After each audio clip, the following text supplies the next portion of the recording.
प्यारे विद्यार्थियों, एक बार फिर आप सभी का भूगोल की इस ऑनलाइन कक्षा में स्वागत है।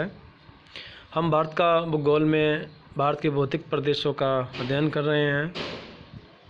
पिछले वीडियो में हमने पश्चिमी घाट, पूर्वी घाट और पश्चिमी घाट के जो दर्रे हैं उनकी चर्चा की थी। आज के वीडियो में हम जो तटीय मैदान और अरब सागर और बंगाल की खाड़ी में जो द्वीपीय समूह हैं उनकी चर्चा करेंगे। तो आइए आज की क्लास की शुरुआत करते हैं। तटवर्ती मैदानी प्रदेश। तटवर्ती जो मैदानी प्रदेश हैं ये पश्चिम से पूर्व समुद्र के किनारे विस्तृत हैं। यह मैदान कच्छ प्रायद्वीप से लेकर, जैसे यहाँ कच्छ गुजरात के तटीय भाग से लेकर स्वर्णरेखा नदी उड़ीसा महानदी के मुहाने तक फैले हुए हैं, जिनकी कुल लंबाई 6100 किलोमीटर अर्थात 6100 किलोमीटर के लगभग है। इनका निर्माण नदियों द्वारा जमा किए गए अवसादों से हुआ है, अर्थात जो ये तटीय भाग हैं, ये मैदान हैं, इनका निर्माण जो नदियाँ प्रवाहित होती हैं उनके द्वारा जो अवसाद लाकर जमा किया जाता है उससे निर्मित हुआ है। तो जो तटीय मैदान है, ये जो घाट हैं, यहाँ पश्चिमी घाट और इधर पूर्वी घाट, इनके और समुद्रों के बीच में स्थित है।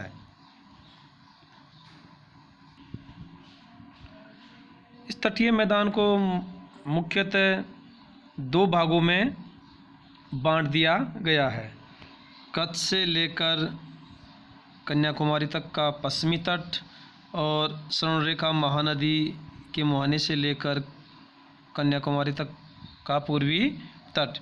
इन दोनों तटों को नागरकोइल की पहाड़ियाँ जो तमिलनाडु में हैं और कुमारी, इन दोनों तटों को अलग करता है।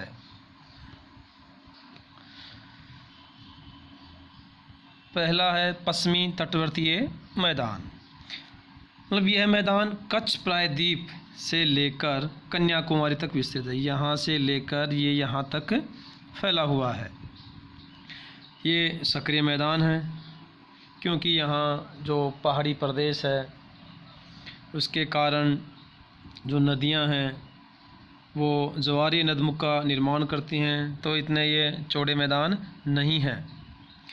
यहाँ ज्वार नदमुख का निर्माण होता है, अर्थात नदियाँ एस्चुरी का निर्माण करती हैं, क्योंकि नदियों का जो मार्ग है वो छोटा है, उच्च गति से वो प्रवाहित होती हैं, और ये जो कठोर चट्टानी प्रदेश है और कई तरह की ज्वारीय गतिविधियाँ होने के कारण अधिकतर जो नदियाँ हैं वो ज्वार नदमुख का निर्माण करती हैं। इन मैदानों की औसत जो चौड़ाई है वो 50 से 80 किलोमीटर है। इस मैदानी भाग के कई प्रादेशिक विभाजन किए गए हैं। देखिए मानचित्र में ऊपर से अगर चलें तो जो 1 नंबर दर्शाया गया है वो है कच्छ का मैदान, 2 नंबर पे जो है वो काठियावाड़ तट। अब जो कच्छ का मैदान है इसका निर्माण सिंधु नदी के अवसादों से हुआ है। ये चौड़े और समतल मैदान हैं। यहाँ ज्वारीय गतिविधियों के कारण अधिक लवणता पाई जाती है मिट्टियों में और कृषि के लिए अधिक उपयोगी नहीं है। दूसरा जो मैदान है इसके दक्षिण में, इस मैदान का निर्माण गुजरात में जो मांडव पहाड़ियाँ हैं वहाँ से जो नदियाँ निकलती हैं उनके द्वारा लाए अवसादों से काठियावाड़ मैदान का निर्माण हुआ है। ये भी सकरा मैदान है। तीसरा जो मैदान है गुजरात का मैदान है, जो गुजरात के दक्षिणी भाग में स्थित है। इस मैदान का निर्माण माही, साबरमती, नर्मदा और तापी जैसी नदियों के द्वारा हुआ है। ये चौड़े और समतल मैदान हैं और यहाँ कृषि क्रिया की जाती है। इसके नीचे का जो भाग है वो है कोंकण का मैदान। यह मैदान मुख्य रूप से महाराष्ट्र और गोवा में स्थित है। ये संकरे, पथरीले तथा उबड़ खाबड़ मैदान हैं। इस मैदानी क्षेत्र में नारियल की, काजू, आम की खेती की जाती है। अगला जो तटीय विभाजन है वो है कन्नड़ मैदान। मतलब यह मुख्य रूप से कर्नाटक में स्थित है, तो गोवा से लेकर कर्नाटक के मैंगलोर के बीच में स्थित है। इस मैदानी क्षेत्र में नदियाँ जलप्रपात बनाती हैं। यहाँ शरावती नदी द्वारा निर्मित जोग या गरशोपा या इसे ही महात्मा गांधी जलप्रपात भी कहते हैं, जो शरावती नदी बनाती है। दक्षिण में मालाबार तट है, जो मुख्यतः केरल में स्थित है। ये मैदान चौड़े हैं और इनके तटवर्ती क्षेत्रों में लैगून झीलें पाई जाती हैं, जिन्हें केरल में स्थानीय भाषा में कयाल कहते हैं।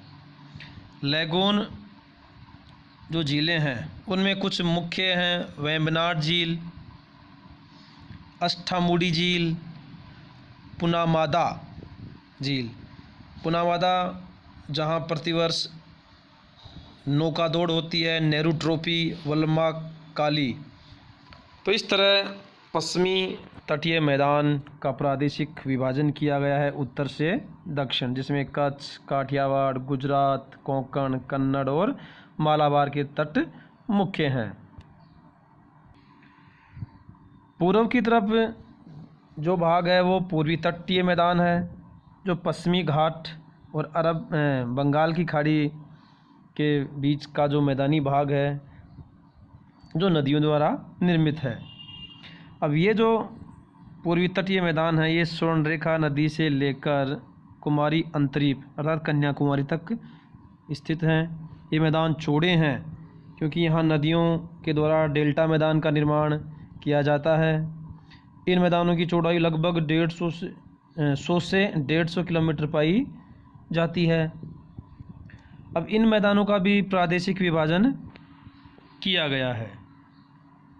स्वर्णरेखा से कृष्णा नदी, ये स्वर्णरेखा से यहाँ आंध्रा में कृष्णा नदी के बीच के मैदान को उत्तरी सरकार तट कहते हैं, और कृष्णा नदी से लेकर तमिलनाडु कन्याकुमारी तक के भाग को कोरो। अब इस तटीय प्रदेश का भी प्रादेशिक विभाजन किया गया है, जिसमें से सबसे जो उत्तरी भाग है उत्कल या उड़ीसा मैदान है। ये मैदान मुख्यतः उड़ीसा में स्थित हैं। इस मैदान का निर्माण महानदी द्वारा हुआ है। इस मैदान के दक्षिणी भाग में चिल्का झील स्थित है। यह भी एक लैगून झील है, जो भारत की सबसे बड़ी खारे पानी की झील है। दूसरा जो है वो है आंध्रा के मैदान। इन मैदानों का निर्माण गोदावरी और कृष्णा नदियों द्वारा हुआ है। इन मैदानों के मध्य भाग में मीठे पानी की झील कोलेरू स्थित है, जो मीठे पानी की है। यहीं पुलिकट झील में श्री हरिकोटा द्वीप स्थित है। यहाँ तमिलनाडु और आंध्रा के बीच पुलिकट झील है, यहाँ सीमा पर। इसी में श्री हरिकोटा द्वीप स्थित है, जिस पर सतीश धवन स्पेस सेंटर स्थित है। अगला जो विभाजन है वो है तमिलनाडु मैदान। इस मैदानी प्रदेश का निर्माण कावेरी नदी होता है। कावेरी नदी के डेल्टा क्षेत्र का उपयोग चावल की खेती के लिए किया जाता है, अतः इस मैदान को दक्षिण भारत का अनाज का कटोरा भी कहते हैं, फूड बास्केट ऑफ इंडिया। तो इस तरह पश्चिमी और पूर्वी तटीय मैदानों का प्रादेशिक विभाजन किया गया है। अब इन मैदानों में जो मुख्य अंतर क्या है उसकी चर्चा करते हैं।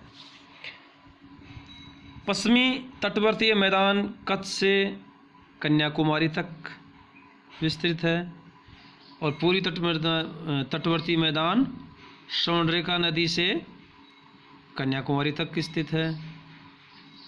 पश्चिमी तटवर्ती मैदान की अधिकतम नदियाँ ज्वार नदमुख का निर्माण करती हैं और पूर्वी मैदानी प्रदेश की नदियाँ डेल्टा का निर्माण करती हैं।